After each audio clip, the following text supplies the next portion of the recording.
Hey guys, it's Scott here in Texas. Hey, we just got some news for our CBD merchants. Anyways, if you don't know, there's been some raids that have been going on. And so it is our goal to help merchants establish and maintain their merchant accounts. With that being said, we've seen an influx of Delta 8 opportunities, and our banking partners have consulted with multiple law firms to see if merchants should be selling it online or in the store. That is not approved as a dispensary. So if you're in this game, you already know what a dispensary is. All of them agree it is too risky to make a case with the banks given the unclear laws, strong marijuana regulations, and regulatory issues. So there have been some raids and some other things in a lot of CBD shops lately. So this is kind of where a lot of this is coming about.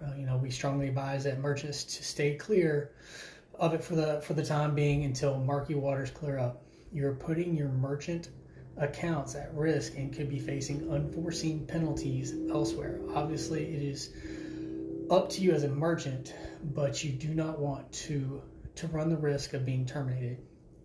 TMF file, it gets harder once you've been TMF to get you basically get you operating again to obtain payments.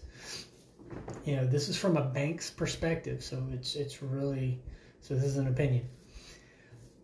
Delta 8 is not only a gray area, but the laws are conflicting. Delta 8 is still a scheduled drug on the federal controlled substance list, even though the Farm Bill allows less than 0.3 THC. If Delta 8 THC is solely hemp derived, and it is not combined with cannabis, then the product is legal. So, as long as the final product has less than 0.3 Delta 9 THC, second, it is not combined with food products, and third, it is not sold in a dispensary. If Delta 8 product is cannabis or cannabis derived, or is combined with cannabis derived ingredients, then the product is subject to all cannabis laws and regulations. Now here comes the second part. Now this is the disclaimer that was sent out with all of this and with all the processing. Hemp-derived Delta 8 THC as an isolate cannabinoid is not specifically prohibited by any rules and regs, but instead was made legal by the 2018 Farm Bill that allowed for all derivatives, isonomers, and cannabinoids of hemp. However, Delta 8 may be regulated at some point in the future due to some of the Delta 9 THC-like effects that a consumer can experience. The issue is you will not likely see a clear COAs for Delta 8. And if you needed to have a straightforward COA from an audit perspective, which also makes Delta 8 very difficult to manage and also to get a bank to board with. And you see how much all this stuff is coming in, how much it's a gray area.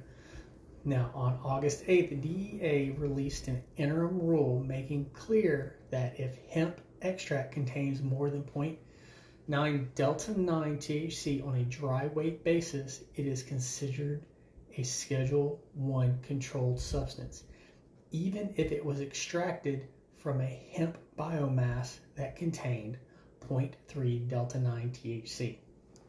The DEA explained that the tetrahydrocannabinoids, which Delta 8 THC, are not a controlled substance as long as the material, compound, or mixture does not contain a Delta 9 THC in the concentration of more than 0.3 on a dry weight basis.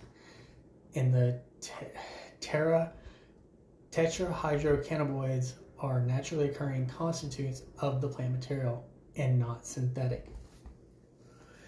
It's a lot.